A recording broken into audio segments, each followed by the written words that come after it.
আসসালামু আলাইকুম। কেমন আছেন সবাই? আশা করি আপনারা সবাই অনেক বেশি ভালো আছেন। আবারও নতুন আরও একটি ভিডিও নিয়ে আপনাদের সামনে হাজির হয়ে গেলাম। আশা করি এই ভিডিওটা আপনাদের কাছে অনেক ভালো লাগবে। আজকের এই ভিডিওটা আমি কোনো সংসারের কাজ নিয়ে আসিনি। আমি আজকের এই ভিডিওতে শেয়ার করব আমাদের বিবাহবার্ষিকী উপলক্ষে আমরা দুইজন কোথায় ঘুরতে গিয়েছিলাম। 18ই অক্টোবর 2025 আমাদের বিয়ের 1 বছর পূর্ণ হয়। প্রথম বিবাহবার্ষিকী উপলক্ষে আমরা আগে থেকেই প্ল্যান করি যে কোথাও ঘুরতে যাব। যেহেতু অক্টোবর মাস ছিল, ওই সময়ে সেন্ট মার্টিন খোলা থাকে না। তো আমরা যেহেতু আগে থেকেই প্ল্যান করি যে আমরা সেন্ট মার্টিন ঘুরতে যাব। আর সেন্ট মার্টিন মূলত পর্যটকদের জন্য খোলা থাকে ডিসেম্বর জানুয়ারি এই 2 মাস। তো সেই জন্যে আমরা 31 ডিসেম্বর এই দিনটাকে আমরা ফিক্সড করি সেন্ট মার্টিন ঘুরতে যাওয়ার জন্য। তো আমাদের এই ট্যুরে আমাদের দুইজনের মোট কত টাকা খরচ হয়েছে আর কেমন করে আমরা কোথা থেকে কিভাবে গেলাম সেই বিষয়টাই আজকে আপনাদের সাথে শেয়ার করব। আশা করি আজকের এই ভিডিওটা আপনাদের কাছে ভালো লাগবে। যদি ভালো লেগে থাকে তাহলে আমার এই ভিডিওটাতে একটা লাইক দিয়ে একটা কমেন্ট করে অবশ্যই জানিয়ে যাবেন। আর যদি খুব বেশি ভালো লেগে যায় তাহলে আমার চ্যানেলটা সাবস্ক্রাইব করে অবশ্যই আমার পাশে থাকবেন। 31 ডিসেম্বর আমরা প্রথমে রাত 8টায় ঢাকা থেকে বাসে করে কক্সবাজারের উদ্দেশ্যে রওনা দিই। আর আমাদের কক্সবাজার পৌঁছাতে ভোর 4টা সাড়ে 4টার মতো বেজে যায়। আমরা ঢাকা থেকে এসএ শ্যামলী পরিবহন নামে বাসে করে আমরা রওনা দিই। এইখানে আমাদের দুইজনের খরচ হয়েছিল 800 টাকা করে জনপ্রতি। 800 টাকা করে জনপ্রতি 1600 টাকা, দুজনের 1600 টাকা লেগেছে। তো আমরা পরদিন ভোর 4:30টার সময় আমাদেরকে ডলফিন পয়েন্টে নামিয়ে দেয় এবং সেখান থেকে একটা রিক্সা নিয়ে যখন একটু ওই সময়টাতে তো একটু বেশি অন্ধকার ছিল, তো পরবর্তীতে যখন চারদিকে একটু আলো ফুটে ওঠে তারপর আমরা একটা রিক্সা নিয়ে জেটি ঘাটে চলে যাই। কক্সবাজারের যে নৈয়াছড়া ঘেটি আছে সেখান থেকেই মূলত আমাদের শিপটা সেন্ট মার্টিনের উদ্দেশ্যে ছেড়ে যাবে।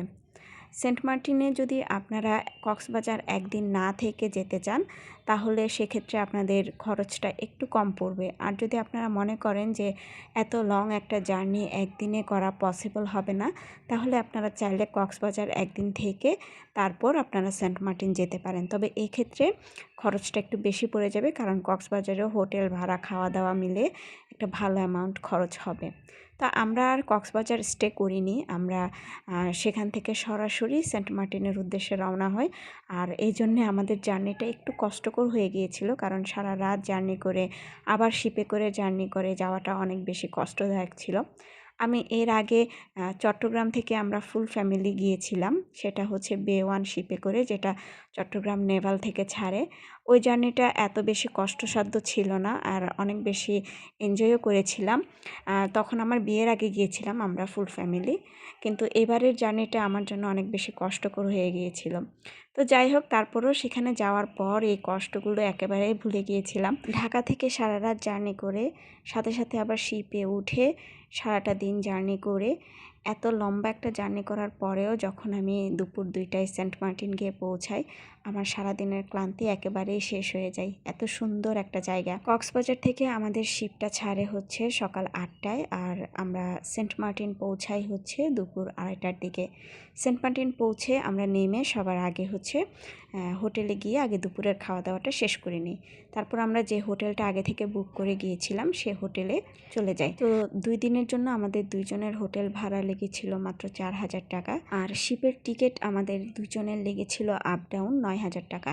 শিপের টিকিটটা আগে থেকে অনলাইনে কাটতে হয়, আর এটা অনেক দিন আগেই কাটতে হয়, প্রায় 15 কি 1 মাস আগে থেকেই বুক করে রাখতে হয়, না হয় ইনস্ট্যান্ট খুব একটা পাওয়া যায় না। তো আমাদের টিকিটটা আমার হাজব্যান্ডের একজন ফ্রেন্ডের মাধ্যমে আমরা অনলাইনে কেটে নিয়েছিলাম, ওনারাও গিয়েছিল আমাদের সাথে। তো এই তো আমরা সেদিন কক্সবাজার গিয়ে একটুখানি রেস্ট নিয়ে তারপর সারাক্ষণ শুধু হাঁটাহাঁটিই করি। আসলে সেখানে গিয়ে রুমে বসে পড়ে ঘুমানোর সময় না, সেই জায়গাটাতে গিয়ে আপনারা যদি সুন্দর করে দেখতে না পারেন তাহলে আসলে সেখানে গিয়ে কোনো লাভ নেই। তো যেদিন আমরা সেখান থেকে চলে আসব সেদিন একদম ভোরবেলা, প্রায় সূর্য ওঠার আগে আগে একদম ফজরের টাইমে আমরা চলে গিয়েছিলাম ছেড়া দ্বীপে, যেটা কিনা সেন্ট মার্টিনের আরেকটা অসম্ভব সুন্দর জায়গা, যেটা কিনা জোয়ারের সময় আসলে একেবারেই ডুবে যায়। আসলে সেন্ট মার্টিন এমন একটা জায়গা যেখানে টাকা খরচ করে গিয়ে মানে আপনি টাকাটা উসুল করতে পারবেন, এত সুন্দর একটা জায়গা। জীবনে একবার সেখানে গিয়ে মানুষের আসলে তৃপ্তি হয় না, মনে হয় যেন আবার যাই আবার যাই আবার যাই। আমার এ পর্যন্ত 2বার যাওয়া হয়েছে, কিন্তু আমার আরও যাওয়ার ইচ্ছা আছে, কারণ সেখানে গেলে অনেক বেশি ভালো লাগে। যারা গিয়েছে তারা জানে।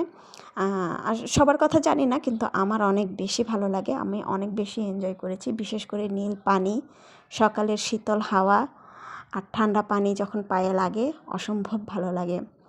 তো এই তো আমরা হচ্ছে 3 তারিখ সেন্ট মার্টিন থেকে ব্যাক করি, মানে 3 তারিখ দুপুর 3টায় সেন্ট মার্টিন জেটি থেকে আমাদের শিপ ছাড়ে কক্সবাজারের উদ্দেশ্যে। আর কক্সবাজার আসতে আসতে প্রায় রাত 10টা হয়ে যায়।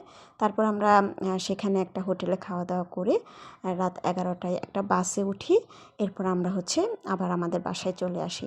তো আমাদের সব মিলিয়ে প্রায় খরচ হয়েছিল 18,000 টাকা। তো খুব একটা বেশি খরচ হয়নি, খাওয়া দাওয়া টুকটাক শপিং সব কিছু মিলিয়ে 18,000 টাকার মতো খরচ হয়েছে। তো আপনারা যদি যেতে চান, কাপল হলে, দুজন হলে এভাবে প্রায় 20 থেকে 25,000-এর মধ্যে আপনারা ঘুরে চলে আসতে পারবেন। আর যদি অনেক বেশি শপিং করেন তাহলে অনেক বেশি টাকা লাগবে। আজকে এই পর্যন্তই। ভিডিওটা কেমন লেগেছে অবশ্যই জানাবেন। সবাই ভালো থাকবেন। আল্লাহ হাফেজ।